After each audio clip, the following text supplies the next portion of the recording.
Children of time, I'll remember. Humanity might not last forever. These are the days around Kern's world. We may not pass, she's told us. Monkey or spider, one is gonna change. Fabian will show the rest of you. Uplift brings out the best in you. Hi, I'm Michael Leverts, and this is Fit to be Read.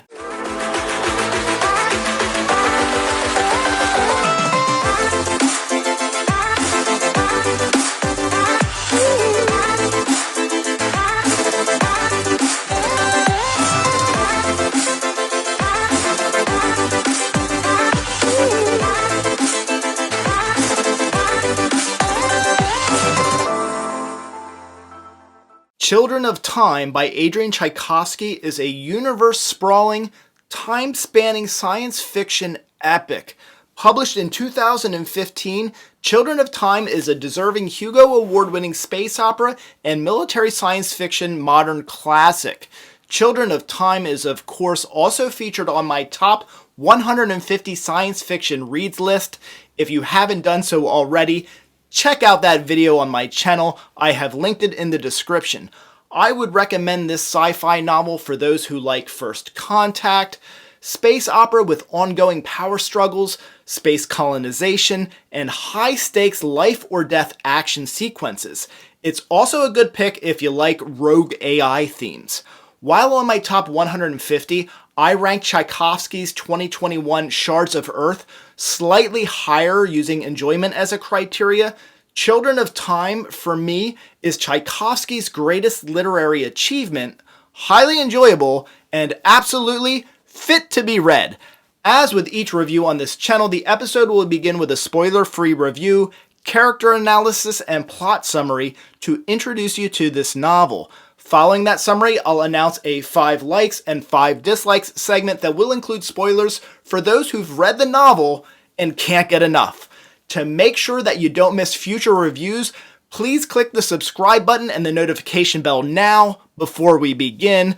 Also, keep in mind that I am going to be using music a little bit more often in my videos, so you don't want to miss that either. Children of Time is an engrossing, comprehensive, and thought-provoking story of survival, evolution, betrayal, hope, and human legacy. Tchaikovsky sets up the story at a time when the Earth is in its last legs of livability. The world has become hostile, and war has ruined the planet.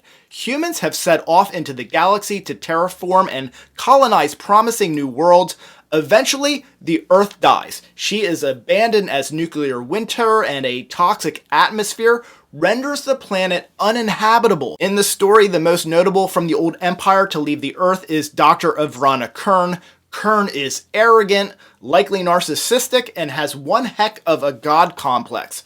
Escaping the chaos of a divided Earth prior to its inevitable demise, Kern, along with her invented evolution enhancer serum, the Uplift virus, boards up with a small crew in search of a suitable and vacant world to import Uplift virus-dosed monkeys. Kern will seed a new terraformed world with the monkeys. The monkeys, aided by the Uplift nanovirus, are expected to advance and evolve rapidly over many generations and centuries. The nanovirus experiment will be considered successful when the primates have evolved and civilized and developed an ability to contact the observation satellite that Kern and company will leave in orbit. Kern is a very strong-willed scientist and a very important character in the story. She is dedicated to her experiment and will face many hurdles, not limited to facing radical and violent extremist elements from Earth that want to stop her, decisions about hibernation, her own empathy, identity, and humanity, physically and emotionally, appeals to her benevolence, and technologies that may or may not enable one's consciousness to be uploaded to or combined with an artificial intelligence.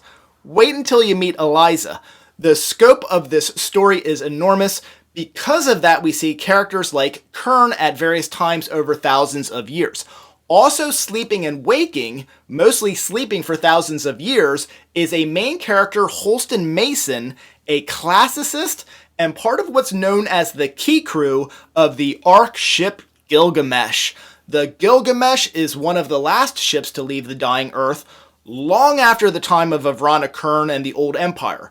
There's some contention over whether a classicist, Mason, should be part of the key crew rather than simply among the cargo. The Gilgamesh is indeed an Ark ship. The cargo is 500,000 frozen bodies, people, colonists.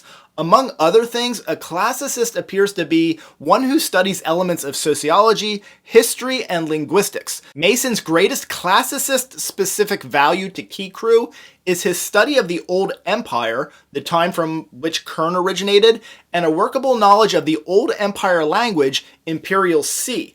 While the key crew obviously must spend centuries of their lives in cryosleep to traverse a thousands of year journey, the cargo sleep for the long haul unless they have specific skills and are needed for specific tasks or circumstances, in which case they're temporarily awoken.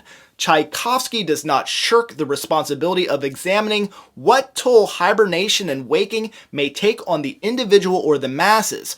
With so much going on in this epic novel, it is impressive that every part of the story is given the appropriate amount of attention. A hibernation superstar, or perhaps better stated, a staying awake superstar, Isa Lane gets the award for most time awake and on duty during the thousands of years expedition. Lane is an engineer on the Gilgamesh and quite possibly the most consequential member of the crew. The relationship between the members of the crew is another strength of this novel. It's clear that Tchaikovsky knows how to write characters and how to include great depth and layers to each relationship. Every relationship presented between any of the 8 or 9 most primary characters has texture and nuance. The roles of and the relationships between Lane and Mason are complex and take varying forms over the centuries of sleeping and waking. Tchaikovsky has a knack for writing strong female characters, and Chief Engineer Lane is no exception. Lane is a born leader, even if at times she doesn't know it. The actual leader of the Gilgamesh is Commander Guyon. His form of leadership is autocratic and demanding of loyalty. To call him a control freak is an understatement. The phrase delusions of grandeur also comes to mind. As mentioned, well-drawn relationships pervade the text. The nature of the relationships between Lane and Guyon, Mason and Lane, and the impact that they have on each other is very much the heart of this story. And I've only told you one side of the story. Get this, there's a second, somewhat parallel story presented. Remember that uplift nanovirus we were yammering on about earlier? Yeah, that one. And remember how you were saying Kern was an arrogant son of a... Oh, that was me? Well, the nanovirus ends up on Kern's world. Kern's what? Kern's world. That's what she calls the found, seemingly habitable planet. Remember? God complex? Depending who you ask, the uplift virus experiment was officially a bust from the start. Having made its way onto Kern's world, it has an unintended consequence in the sense that it affected some of the indigenous life forms or creatures of the planet. More on course with the design of the nanovirus, said creatures develop sentience, rapid advancements in evolution and civilization. Most of the book is split between the events on the Gilgamesh and the budding civilization on Kern's world, eventually merging towards the end. There is also a third sort of messenger-like perspective that need not be discussed at this point in the episode. Fascinating about the emergent civilization on the planet is Tchaikovsky's ability to deliver relatable characters from creatures we would not consider in any way relatable to humans. Tchaikovsky illustrates a civilization that emerges from the beginning of sentience through thousands of years of advancement in physiology, philosophy, and technology. From among this civilization, the 3 main characters introduced are Portia, Bianca, and Fabian. Further fascinating among the civilization is that females reign supreme and males are second class in many ways, and quite often regarded even less than that. Because the story takes place over millennia, it might be hard to get attached to these characters, but Tchaikovsky implements a clever device to maintain these personalities through generations.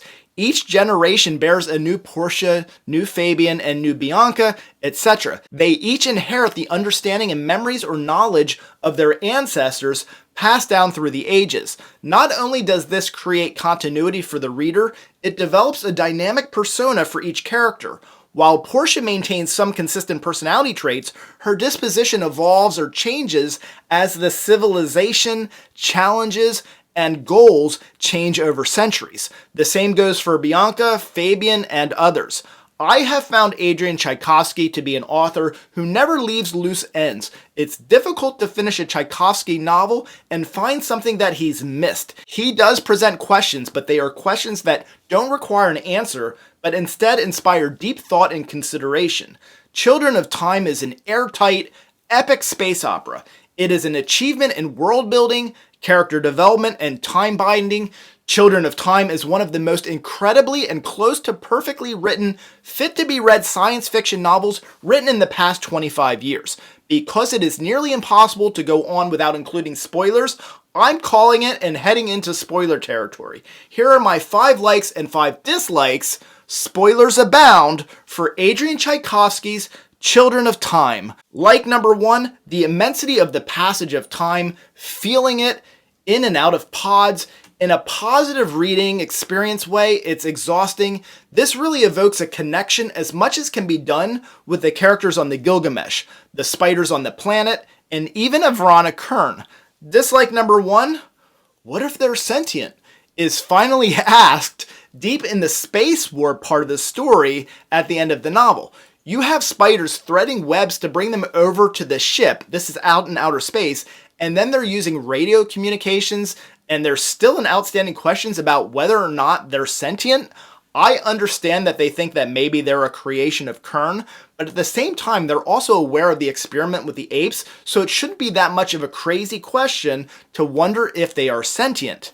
In fact, it should be expected. Like number 2, Viola has lost 3 legs herself. Fabian, their real nemesis, is bypassed by the Great Nest's retaliation as they go after the females. I almost feel bad laughing when I read that poor Viola was a victim. Dislike number 2, while the spiders feel alien most of the time, the parts where they feel human don't always serve to make them relatable so much as it makes their story just feel interchangeable with a basic human story. I especially felt this when Portia is dealing with the plague decimating her people. Reading the descriptions of their aching joints and the whole conversation surrounding finding a cure could go in either the direction of a suspenseful crisis to watch our protagonist, or, and this is what I was getting from it, a not unique story that could be told of any group of humans dealing with similar challenges in a non-novel way. Like number 3, the not at all subtle reversal of gender treatment in society. This future and alien world devalues males the way much of classic science fiction devalues females or fails to envision a future where genders might be equal. And I'm going back in time quite a bit here. Dislike number 3, when I was researching this book to see if I would read it the first time, I recognized in the reviews that many people shared the opinion that the segment of the book dealing with the spiders was the more interesting part of the book. That hasn't been my experience.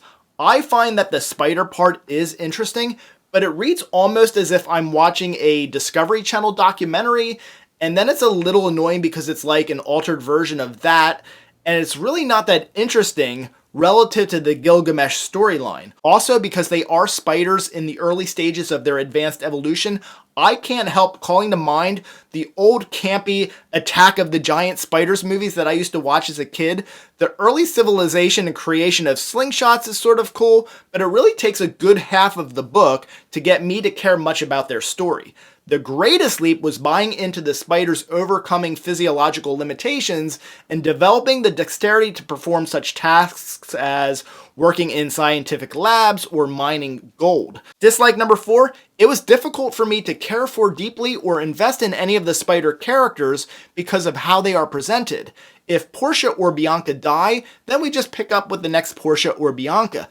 The device of following these characters from generation to generation is worth the sacrifice for us to be able to maintain a connection with the character. For that reason, I'll classify this as only a mild dislike. It's a conditional like as well because the idea that understanding and knowledge is basically passed via sex works well. I'm just not going to officially spend one of my likes on it. I also want to acknowledge that there are some really bright spots to acknowledge in the spider civilization, including the manner in which post-mating male death becomes reprimandable, and the neat idea of using scented passwords. That was pretty cool too. Like number 4, I praise Tchaikovsky quite a bit for running a tight ship, pun intended, and his ability to account for everything that he writes.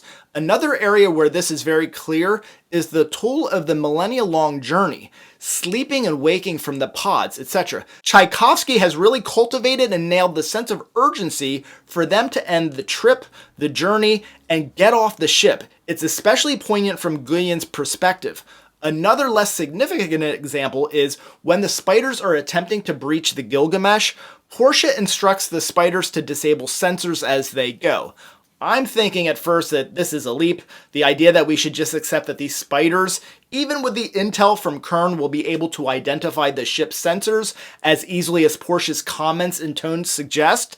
Before I can complete my thoughts or finish my double take on the sensors, Tchaikovsky doesn't miss a beat. He's got Portia describing other things they should look for with detail, seemingly answering my earlier issue with identifying the sensors. Dislike number 5, the very ending felt rushed. The rush to set out and explore space and the next mystery begged for as much exposition and detail as every other part of the story, but really there just maybe wasn't enough time for it.